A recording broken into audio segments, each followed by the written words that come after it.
Nos richesses en Jésus-Christ, c'est la 11e partie ce matin. Il y a 3 dimanches, 4 dimanches, parce que le 3 c'était le déjeuner du dimanche matin, mais le dimanche d'avant, j'avais prêché sur Jésus habite en moi. Dimanche passé, j'ai prêché le Saint-Esprit habite en moi. Et ce matin, c'est Dieu le Père habite en moi. Dieu le Père habite en moi. On voit premièrement un premier verset. Jésus lui répondit, « Si quelqu'un m'aime, il gardera ma parole et mon Père l'aimera. Nous viendrons vers lui et nous ferons notre demeure chez lui. » Donc, c'est Jésus qui parle, il parle de son Père. Lui et son Père viennent faire la demeure chez nous, dans notre maison, dans notre corps. Dans ce verset-là, on voit que Dieu le Père et Dieu le Fils demeurent dans chaque chrétien. Et dans ce verset-là, 1 Corinthiens, ne savez-vous pas que vous êtes le temple de Dieu et que l'Esprit de Dieu habite en vous? Donc là, le Père, le Fils et le Saint-Esprit demeurent, habitent dans chaque chrétien. Il n'y a pas juste le Saint-Esprit, il n'y a pas juste Dieu, il n'y a pas juste Jésus, il y a la Trinité, il y a les trois en un seul qui habitent chaque chrétien. Par contre, la Bible nous montre plus souvent la présence de Christ et du Saint-Esprit dans les chrétiens que la présence du Père. On voit souvent ça, la présence du Saint-Esprit dans le chrétien, la présence du Fils, de Jésus, mais la présence du Père, c'est un peu moins. Il est comme si Dieu était défavorisé dans cet aspect-là. On n'est pas plus près du Fils que du Père ou du Saint-Esprit. Ils vivent tous les trois en nous, tout en étant un. D'ailleurs, c'est écrit, Dieu a dit dans Deutéronome chapitre 6, verset 4, « Écoute Israël, l'Éternel notre Dieu, l'Éternel est un. » Est un. Mais malgré que l'Éternel est un, nous sommes en Dieu le Père et en Jésus-Christ, comme on voit dans 1 Thessaloniciens. Paul, Sylvain et Timothée à l'Église des Thessaloniciens, qui est en Dieu le Père et dans le Seigneur Jésus-Christ. Malgré que dans Deutéronome, c'est écrit que l'Éternel est un, mais là, deux. Et la même chose dans 2 Thessaloniciens, que la grâce et la paix vous soient données de la part de Dieu le Père et du Seigneur Jésus-Christ. Et ça, c'était vraiment difficile aux Juifs à l'époque des apôtres d'assimiler cette affaire-là. Que oui, Dieu est un, comme c'est écrit dans Deutéronome, mais en même temps, il est trois. Là, c'était tout un step, toute une marche à monter. Puis on voit dans Romains 8, verset 9, « Pour vous, vous n'êtes plus sous l'emprise de la chair. » Pour vous, les chrétiens, vous n'êtes plus sous l'emprise de la chair, mais sous celle de l'Esprit. Si du moins l'Esprit de Dieu habite en vous. Et là, c'est le Saint-Esprit qui habite en nous. De même que nous sommes aussi cachés en Christ, avec Christ en Dieu. Dans Colossiens, « Car vous êtes morts et votre vie est cachée avec Christ en Dieu. »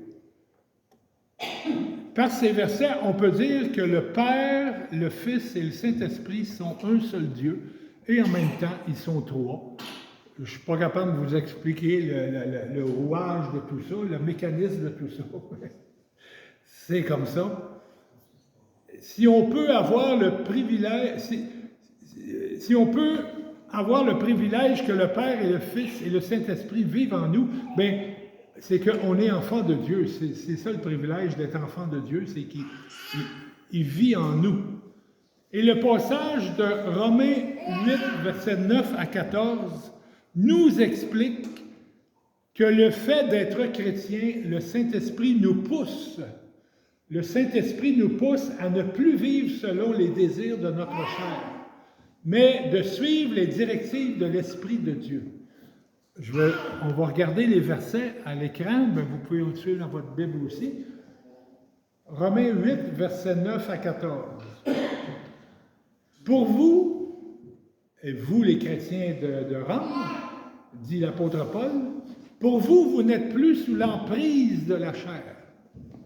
Y a-t-il arrêté? Vérification du plateau de carte SIM, je sais pas si c'est... OK, tout est beau, merci. Merci, technicien. Pour vous, vous n'êtes plus sous l'emprise de la chair, vous les chrétiens, mais sous celle de l'Esprit, le Saint-Esprit. Si, du moins, l'Esprit de Dieu habite en vous. Si vous êtes chrétien. Parce que si vous n'êtes pas chrétien, vous êtes sous l'emprise de la chair. Si quelqu'un n'a pas l'Esprit de Christ, et là on voit bien que le Saint-Esprit et l'Esprit de Christ, on voit une partie de la Trinité là-dedans. Si quelqu'un n'a pas l'Esprit de Christ, il ne lui appartient pas. Et si l'Esprit de celui qui a ressuscité Jésus d'entre les morts, là, c'est l'Esprit de Dieu, vous voyez, c'est un mélange dans la Trinité. Les trois se partagent la divinité. Ils sont un. En réalité, ils sont un. Et si l'Esprit de celui qui a ressuscité Jésus d'entre les morts habite en vous, celui qui a ressuscité le Christ Jésus d'entre les morts donnera aussi la vie à vos corps mortels par son Esprit qui habite en vous. C'est le grand privilège d'être chrétien, de bénéficier de ça. Ainsi donc, ça veut dire ce que Paul vient de dire, voilà une explication de plus. Ainsi donc, frères, nous sommes débiteurs. Débiteurs. Qu'est-ce que c'est ça, ce mot-là? Débiteur. Ça vient du mot débit, hein, quand on va à la banque. Débit, crédit. Le débiteur, c'est celui qui emprunte. Étant donné qu'il emprunte, il doit rembourser. Ça, c'est un débiteur. Il ne fait pas juste emprunter, mais il a la responsabilité de remettre. Donc, ainsi donc, frères, nous sommes débiteurs. Nous, les chrétiens, nous sommes débiteurs, mais non de la chair, pour vivre encore selon la chair. Parce que toute notre vie, avant d'être chrétien, on vivait selon la chair. On empruntait de la chair. Et évidemment, on était obligé de remettre à la chair. C'était les péchés qui s'accumulaient dans nos vies.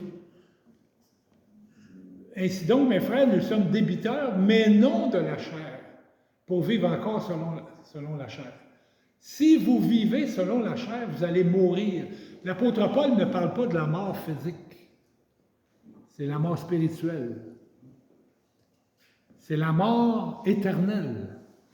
Si vous vivez selon la chair, vous allez mourir. Mais si par l'Esprit vous faites mourir les actions du corps, vous vivrez. Ça, c'est la conversion en devenant chrétien. Car tous ceux qui sont conduits par l'Esprit de Dieu sont fils de Dieu. Ça rejoint un peu le verset en jaune, encore le bout en jaune. Si quelqu'un n'a pas l'Esprit de Christ, il ne lui appartient pas. Tu n'as pas cru à Jésus encore dans ta vie, ben, tu ne lui appartiens pas. Dieu le Père, le Fils et le Saint-Esprit ne t'habitent pas. Tu es tout seul à toi-même. Et tous ceux qui sont conduits par l'Esprit de Dieu sont fils de Dieu. Ces versets qu'on vient de lire expliquent clairement qu'est-ce qu'un véritable chrétien. C'est quoi un véritable chrétien? C'est-à-dire, un chrétien est habité par Dieu. Pas juste un petit peu, pas juste parfois, tout le temps et complètement, Dieu l'habite. C'est habité par Dieu. Donc, la nouvelle vie du chrétien, sa nouvelle vie en Christ n'est plus comme son ancienne vie sans le Christ. C'est bien, bien tranché, cette affaire-là. Quand tu n'es pas chrétien, tu n'as pas le Christ, tu n'as pas Dieu, tu n'as pas le Saint-Esprit, tu es livré à toi-même, tu es tout seul. Mais le moment que tu crois au salut de Jésus-Christ, boum, il vient t'habiter. Tu passes, comme c'est écrit, des ténèbres à la lumière. On voit ça, un verset qu'on cite souvent, 2 Corinthiens 5, 17. Si quelqu'un est en Christ, il est une nouvelle créature. Les choses anciennes sont passées, voici toutes choses sont devenues nouvelles. Tu es un nouveau Denis, une nouvelle personne. Et dans Jean 3, 3, Jésus répondit à Nicodème, en vérité, je te le dis, si un homme ne naît de nouveau, il ne peut voir le royaume de Dieu. Il faut naître de nouveau, il faut devenir une nouvelle créature. Et ça s'opère par la conversion, quand on y croit à Jésus mort pour nos péchés. Les choses charnelles que le chrétien faisait avant sa conversion, maintenant, ça lui lève le cœur. Et il ne trouve plus de plaisir à ça, mais il trouve de la honte. Je me rappelle là, quand je n'étais pas chrétien, puis je me roulais dans le péché. Et quand après m'avoir roulé dans le péché, puis après, tu sais, ça me passait 1000 pieds par-dessus la tête. Mais le jour où je suis devenu chrétien, puis que là, je retombais dans mes anciennes vieilles accoutumances de péché, et là, je sortais de mon péché, je me disais, qu'est-ce que c'est ça? J'en avais le dégoût. Chose que je n'avais pas avant.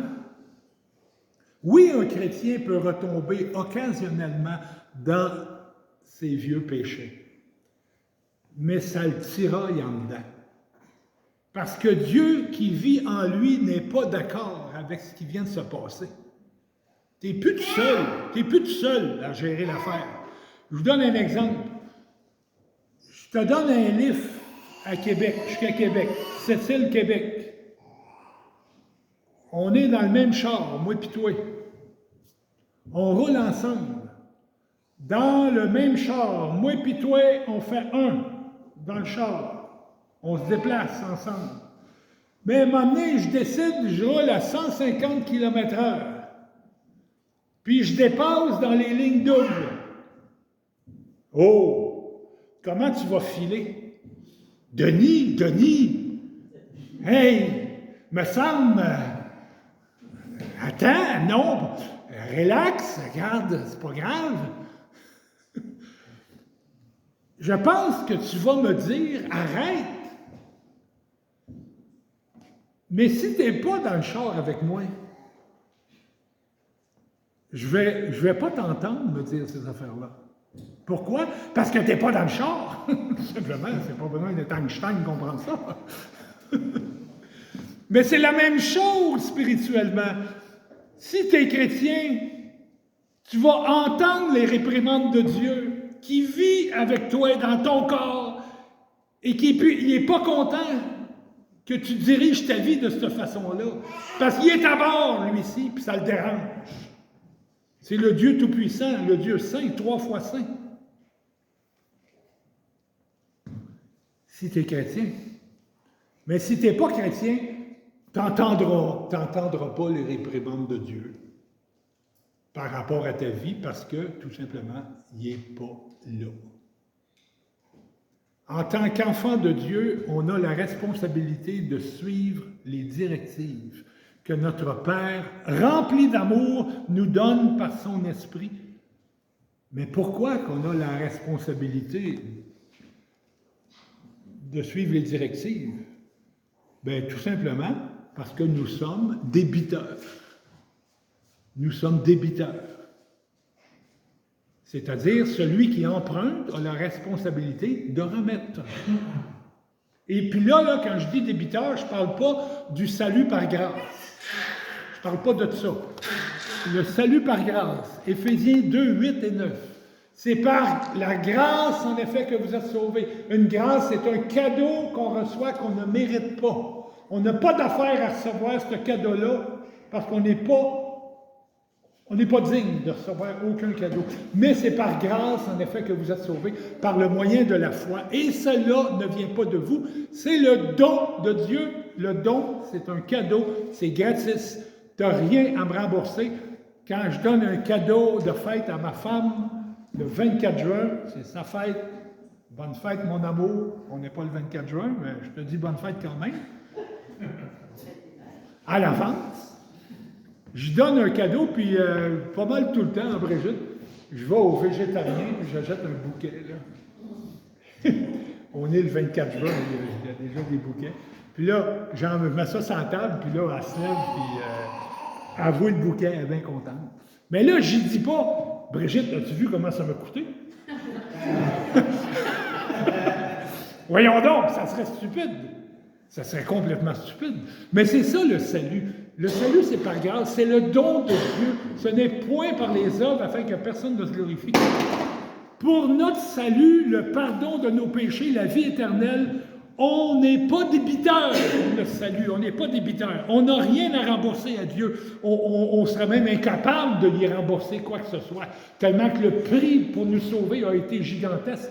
C'était quoi le prix pour nous sauver? C'est la vie de Jésus-Christ, le Sauveur. Est-ce qu'on peut accoter un tel prix? Dire à Dieu, regarde, Dieu reçoit tel sacrifice de ma part pour le pardon de mes péchés. Non, c'est juste Jésus-Christ qui peut pardonner mes péchés. Le salut de Dieu, c'est un don, c'est gratuit. Mais le don gratuit de Dieu, c'est la vie éternelle. On voit ça dans Romains 6, 23. Mais le verset qui suit ce verset-là, le verset 10, attention, nous montre que nous sommes débiteurs par rapport à notre vie chrétienne, pas par rapport à notre salut, par rapport à notre vie chrétienne. Le verset 10, qui suit le verset 9, car nous sommes son ouvrage à Dieu. Nous avons été créés en Christ Jésus pour des œuvres bonnes que Dieu a préparées d'avance, afin que nous les pratiquions. C'est ça le côté débiteur. Afin que nous les pratiquions. Je reviens avec les versets Romains 8. On rejoint. Pour vous, vous n'êtes plus sous l'emprise de la chair, vous les chrétiens, mais sous celle de l'Esprit. Si du moins vous êtes chrétien, si du moins l'Esprit de Dieu habite en vous, si quelqu'un n'a pas l'Esprit de Christ, il ne lui appartient pas, il n'est pas chrétien. Et si l'Esprit de celui qui a ressuscité Jésus d'entre les morts habite en vous, vous êtes chrétien, celui qui a ressuscité le Christ Jésus d'entre les morts donnera aussi la vie à vos corps mortels par son Esprit qui habite en vous. Ainsi donc, frères, nous sommes débiteurs. Nous sommes débiteurs, mais non de la chair pour vivre encore selon la chair. Si vous vivez selon la chair, vous allez mourir. Mais si par l'Esprit vous faites mourir les actions du corps, vous vivrez. Car tous ceux qui sont conduits par l'Esprit de Dieu, les chrétiens, ceux qui ont cru à Jésus, mort pour leurs péchés, sont fils de Dieu. Et ils sont débiteurs. Autrement dit, tu es né de nouveau, sauvé, tu es un chrétien, Dieu le Père, le Fils, le Saint-Esprit vit en toi, et comme ils vivent en toi, tu es débiteur. Tu vas être tout naturellement poussé, ça se passe, tout ça c'est naturel, tu n'as pas besoin c'est tout naturel, tu vas être tout naturellement poussé avec l'aide du Saint-Esprit à faire mourir la chair. Si ça ne se passe pas dans ta vie, faire mourir la chair, il y a une lumière rouge qui doit s'allumer dans ton esprit. Ça veut dire que tu n'es pas chrétien. Mais tu vas être, tout naturellement, si tu es chrétien, tu vas être naturellement poussé avec l'aide du Saint-Esprit à faire mourir la chair et à vivre selon l'Esprit. John MacArthur, un théologien, un docteur en théologie américain, il est décédé, il ne fait pas longtemps. J'ai ses commentaires, un paquet de livres. Et dans son commentaire sur l'Épître aux Romains, j'ai été lire ce qu'il disait de tout ça. Il dit, Le chrétien qui vit dans le péché et qui ne montre pas aucun intérêt pour la repentance, le pardon, l'adoration, la lecture de la parole de Dieu, l'obéissance et la communion fraternelle prouve qu'il n'est pas chrétien. Je répète ça. Le chrétien qui vit dans le péché et qui ne montre aucun intérêt. Bon, ça se peut qu'un chrétien vive dans le péché. Mais là, ça le tiraille. Mais le chrétien qui vit dans le péché et qui ne montre aucun intérêt pour la repentance, le pardon, l'adoration, la lecture de la parole de Dieu, l'obéissance et la communion fraternelle prouvent qu'il n'est pas chrétien. Tout simplement. C'est exactement ce que Paul écrit dans Romains 8, verset 9 à 11. Tous ceux qui sont conduits par l'Esprit de Dieu sont fils de Dieu. Tous ceux qui sont conduits par l'Esprit de Dieu sont fils de Dieu. Tu n'es pas conduit par l'Esprit de Dieu, tu n'es pas fils de Dieu, tu es le fils du diable. Le fait que le Créateur de l'univers vit en toi, et c'est pas rien. Le Créateur qui a dit que les étoiles soient, boum, des milliards de galaxies, avec des milliards de planètes dans chaque galaxie, bien, le fait que le Créateur de l'univers vit en toi ne peut pas passer inaperçu, ça va tout apparaître dans toi. Évidemment, il vit en toi. Tu peux pas, c'est impossible que tu vives incognito. Ça se peut pas. Je dis pas qu'un chrétien doit être parfait, c'est pas ça que je suis en train de dire. Même l'apôtre Paul, il dit qu'il est le premier des pécheurs. Et dans l'Épître aux Romains, il dit, je ne fais pas le bien que je veux faire, je fais le mal que je ne veux pas faire. Je dis qu'un chrétien est naturellement poussé, avec l'aide du Saint-Esprit, à faire mourir la chair et à vivre selon l'Esprit. Et ça se fait graduellement dans ta vie chrétienne. À mesure que tu vieillis dans ta vie chrétienne, bien, de plus en plus, on a tous des têtes de cochon, spirituellement, mais de plus en plus, on fait mourir la chair et on fait vivre, on vit selon l'Esprit. Dans certains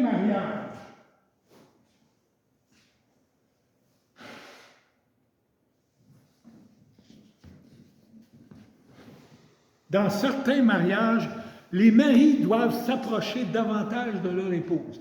C'est mon cas. Même après 46 ans de vie de mariage, je dois encore plus manifester à Brigitte que je l'aime. Je m'améliore-tu, Brigitte? Oui. Ah. Merci beaucoup. Dans certains mariages, les maris doivent s'approcher davantage de leur épouse. Mais dans notre mariage avec le Seigneur, on est l'épouse, l'Église c'est l'épouse et Jésus c'est l'époux. Dans notre mariage avec le Seigneur, lui, l'époux, il demeure en nous dès le moment où on a cru à son sacrifice pour enlever nos péchés. Boum! Il rentre en nous. Jésus n'a pas besoin de s'approcher plus de nous. Non, il est là, il est tout le temps là. Contrairement à moi, envers Brigitte, il faut que je m'améliore pour qu'elle ressente que je l'aime, puis pour y démontrer mon amour. Mais Jésus, il n'a pas besoin de faire ça, il vit en nous. À notre conversion, Dieu le Père, le Fils et le Saint-Esprit est venu vivre en nous pour être pour toujours en nous. La théologie charismatique qui nous dit que il faut que tu agisses mieux dans ta vie chrétienne, il faut que tu pries plus, puis il faut que tu loues le Seigneur plus, puis là, il va s'approcher plus de toi. J'ai de la misère avec ça. J'ai bien de la misère avec ça. Parce qu'il est là, il est là.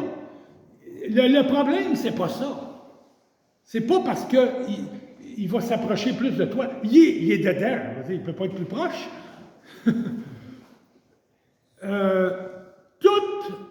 Toute impression qu'il est loin de nous. OK, on peut avoir l'impression qu'il est loin de nous, mais c'est juste une impression. Mais cette impression-là est reliée à un manque de foi ou un manque d'humilité de notre part, ou un manque de confession de nos péchés. Si on ne confesse pas nos péchés, évidemment, on a l'impression qu'il est loin. Mais il n'est pas loin, il est là. Mais nous, on a comme l'impression qu'il est loin.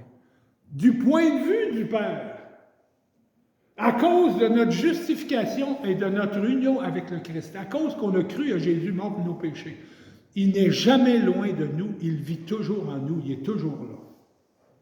Il n'est jamais éloigné. Oui, il est triste, mais pas éloigné. Même si de notre point de vue à nous, quelquefois, on peut se sentir loin de Dieu quand notre amour est tiède pour lui, quand on ne lui confesse pas nos péchés, quand on est fâché envers lui, ou quand on est constamment en train de s'assiner avec lui sur ses décisions envers notre vie. Non, le Dieu créateur de l'univers vit en nous. C'est juste des impressions qu'on a. Il faut chasser ça de notre tête, cette impression-là. Il n'est pas loin, il est là. C'est ce que Paul fait. Attends un petit peu. Je t'ai peut-être spirituellement bouleversé ce matin. J'ai peut-être mis un doute au sujet de ton salut. J'en suis ravi. C'est le but. Le but de l'Évangile, c'est la confrontation. Et non pas Dieu vous aime et c'est correct et la vie est belle et c'est parfait. Ça, c'est pas l'Évangile, ça. Non, l'Évangile, c'est la confrontation. Ça va être tough. Es-tu vraiment chrétien? Ça, c'est l'Évangile. Mais comment on dit ça à quelqu'un qui pense qu'il est chrétien? Puis là, comment on lui dit? C'est touché l'affaire, là. Il se pense chrétien.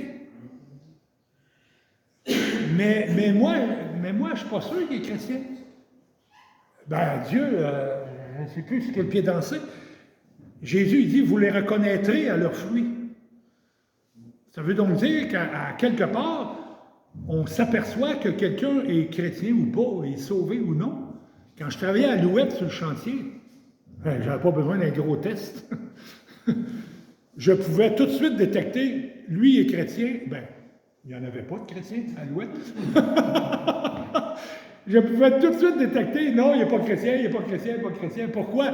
Parce que pour eux autres, la parole de Dieu, ça n'avait aucune importance. Voyons donc, Denis curé. Voyons le curé, Dieu. Tu crois encore à ça? Donc, vous les reconnaîtrez à leurs fruits, évidemment. Je ne suis pas en train de les juger. Je suis en train d'exercer un petit peu ce que Jésus me demande de faire. Vous les reconnaîtrez à leurs fruits. Bien, c'est ça l'Évangile. Et dans toutes les églises sur la planète, les églises chrétiennes, il y a des gens qui ne sont pas chrétiens, mais qui pensent être chrétiens. C'est à chacun de s'analyser. L'apôtre Paul, il dit, Romains 8, 9, « Si quelqu'un n'a pas l'Esprit de Christ, il ne lui appartient pas. » On l'a vu tout à l'heure. Si quelqu'un n'a pas l'Esprit de Christ, il ne lui appartient pas. Et là, toute l'Épître aux Romains, tu lis ça, puis regarde, tu passes à l'interrogatoire là, pour ton âme. Analyse les choses. 2 Corinthiens 13, 5. Examinez-vous vous-même pour voir si vous êtes dans la foi, si vous êtes chrétien. Éprouvez-vous vous-même. Ne reconnaissez-vous pas que Jésus-Christ est en vous? À moins peut-être que l'épreuve ne soit pour vous un échec, à moins que vous arriviez à la conclusion, je pense que je ne suis pas chrétien. Ça se peut. Et si c'est le cas, faites des recherches. Lis la Bible. Interroge Dieu. Puis Dieu, là-dessus, il répond. C'est 100% réponse exaucée. Dieu. est-ce que je vais aller un jour avec toi au ciel, au paradis? Je vais lire ta parole, Seigneur, montre-moi-le. Ça, tu ne peux pas être refusé comme prière auprès de Dieu. Ou tu peux venir me voir, tu peux m'appeler. Denis, ce que tu as dit dimanche, ça me tracasse. Tu as le droit de faire ça. Puis moi, je ne vais pas te juger. Mais il faut réfléchir à ces affaires-là. Hey, je reçois de la visite chez nous, mettons. Puis là, la personne, elle vit à Montréal, elle s'en retourne. Bon, je me retourne à Montréal. Puis là, après 2 heures de route, elle voit une pancarte, Natashquan, 100 km. Qu'est-ce que c'est ça? Voyons donc. Pourquoi? Mais quand elle est sortie de Clark City, au lieu de tourner à gauche vers Bécomo, Montréal, elle a tourné à droite. Il faut être vraiment un écarté, là, pour ça. Mais ça peut arriver. Quelqu'un qui est sûr, je m'en vais à Montréal, Natashquan, 100 km. Vous comprenez, spirituellement, c'est la même affaire. Des fois, on peut s'imaginer qu'on est chrétien, mais wow! Tu arrives à une pancarte, puis tu t'aperçois que, peut-être que non, je me suis peut-être trompé, je suis peut-être dans l'erreur, mais c'est correct de réfléchir comme ça. Puis il faut réfléchir comme ça. Parce que c'est pas quand on meurt que là, il faut changer d'idée. Tu meurs, t'es fait. Là. Tout de suite, c'est l'enfer ou le ciel. Oui, peut-être que oui, tu es véritablement chrétien, tu es sauvé, tu es né de nouveau, mais tu t'es laissé glisser dans la chair dans ta vie chrétienne. Ça aussi, c'est possible. Mais tu dois revenir au Père, comme le fils prodigue dans l'évangile de Luc. Il était dans le péché loin, puis là, il s'est rappelé du Père chez lui. Il est revenu au Père. Humilité, repentance, confession, obéissance. Si tu es chrétien, tu es débiteur. Si tu n'es pas débiteur, tu n'es pas chrétien. Si tu es chrétien, tu es débiteur. Débiteur, c'est-à-dire celui qui emprunte à la responsabilité de remettre. Et quand tu es chrétien, tu es débiteur, ben, tu vas remettre. Comment tu vas faire ça? Ben, en produisant le fruit de l'esprit dans ta vie. Puis tu vas faire ça sans aucun effort, ça va venir tout seul. Ça va venir tout seul. Pourquoi? Parce qu'il est en dedans de toi. Puis il te pousse à faire ces choses-là. Le roi David a justement écrit dans le psaume 139, on le chante des fois ce chant-là. Sonde-moi, ô Dieu, et connais mon cœur, éprouve-moi, et connais mes pensées, regarde si je suis sur une mauvaise voie, et conduis-moi sur la voie de l'éternité. Éprouve-moi et connais mes pensées. Regarde si je suis sur une mauvaise voie. Je suis peut-être en direction de Natashquan, puis je suis dans une patate par-dessus la tête. Mais Seigneur, conduis-moi sur la voie de l'éternité. Et c'est un examen de conscience qu'on doit se faire, que je dois me faire à moi. Et je dois en tirer mes propres conclusions pour ma propre peau. 1 Jean 4, versets 13 à 16. À ceci, nous reconnaissons que nous demeurons en lui et lui en nous, c'est qu'il nous a donné de son esprit. Et nous avons vu et nous témoignons que le Père a envoyé le Fils comme sauveur du monde. Les apôtres, Jean dit ça, nous les apôtres, on a vu et on témoigne que Dieu a envoyé le Fils comme sauveur du monde. Celui qui confesse que Jésus est le Fils de Dieu, Dieu demeure en lui et lui en Dieu. Et nous avons connu l'amour, nous avons connu l'amour que Dieu a pour nous et nous y avons cru. C'est quoi cet amour-là qu'on a connu? Bien, c'est que Dieu a envoyé son Fils. Car Dieu a tant aimé le monde qu'il a donné son Fils unique afin qu'on croie. Bien, nous avons connu l'amour que Dieu a eu pour nous et nous y avons cru. Dieu est amour. Celui qui demeure dans l'amour demeure en Dieu. Comme je dis le mercredi, pas l'amour, pas cet amour-là. L'amour de Dieu, c'est-à-dire Jésus-Christ qui vient mourir pour nos péchés. Dieu est amour. Celui qui demeure dans l'amour demeure en Dieu. Et Dieu demeure en lui. Il est chrétien. Voici comment l'amour est parfait en nous, afin que nous ayons de l'assurance au jour du jugement. Évidemment, quand l'amour de Dieu est parfait en toi, c'est-à-dire quand tu t'es converti, quand Dieu demeure en toi, ben, tu as une assurance pour le jour du jugement. Quand va arriver le jour du jugement, là, toi, tu le sais là, que toi, tu es correct. Tu passes le test. Voici comment l'amour est parfait en nous, afin que nous ayons de l'assurance au jour du jugement. Tel il est lui, tel nous sommes aussi dans ce monde. Si tu peux dire ça de ta propre peau, tel il est lui, Dieu, Jésus, le Saint-Esprit, tel je suis aussi dans ce monde. Le roi de l'univers vit en moi. Évidemment, ça doit paraître. C'est ça, là, ça veut dire aussi. Dans le jardin d'Éden, Satan a corrompu l'esprit que Dieu avait insufflé à Adam. Le Satan a corrompu ça. Et le péché s'est introduit dans le corps, dans l'âme et dans l'esprit de tous les humains à partir de ce moment-là. Notre esprit humain a été enchaîné à la loi du péché et de la mort. Mais Dieu vient posséder notre esprit. Il est le propriétaire.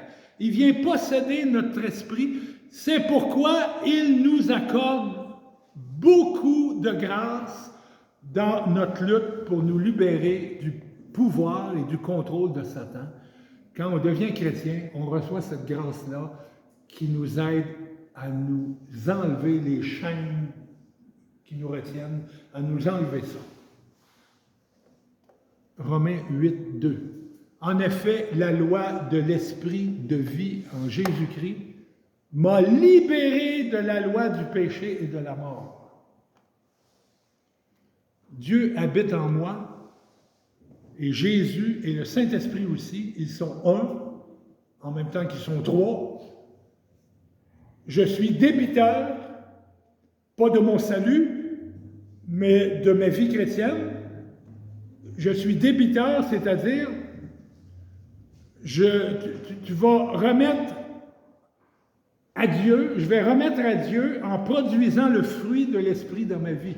C'est ma façon à moi de redonner à Dieu la vie éternelle qu'il m'a donnée, que je vis présentement dans ma vie éternelle, et un jour je vais être en sa présence, bien je suis débiteur. Et si je ne m'aperçois pas de ça dans ma vie, il y a une lumière rouge qui doit s'allumer dans ta tête. Tous ceux qui sont conduits par l'Esprit de Dieu sont fils de Dieu. Es-tu conduit par l'Esprit de Dieu? C'est à toi à répondre pour toi-même. Et ça, tu le vois dans toutes tes journées, dans toutes tes occupations, dans tout ce que tu fais, dans tout ce que tu dis, dans tout ce que tu penses dans ta semaine. Si ça il n'y a pas un écho de Dieu dans ta vie durant la semaine, ben, tu n'es pas conduit par l'Esprit de Dieu. Tu n'es pas fils de Dieu. C'est la question que l'Évangile nous pose ce matin. Est-ce que Dieu vit en toi? Moi, je peux répondre pour moi-même, oui, il vit en moi. J'y ai cru, il vit en moi, il me transforme de jour en jour, il me rend capable de m'éloigner de la chair de plus en plus, puis il me rend capable de son esprit qui me fait du bien de jour en jour. Et que Dieu dirige chacun de nous. Et que Dieu dirige ceux qui vont écouter aussi sur le YouTube. Prions. Merci Seigneur Jésus, merci pour ta parole qui est très claire, que si on a le Fils, on a la vie, mais si on n'a pas le Fils, on n'a pas la vie. Mais la colère de Dieu demeure sur nous. Et Seigneur, merci de ce que tu nous as fait comprendre ça et qu'on y a cru, mais tu nous as poussés à y croire. Et merci parce que tu vis en nous.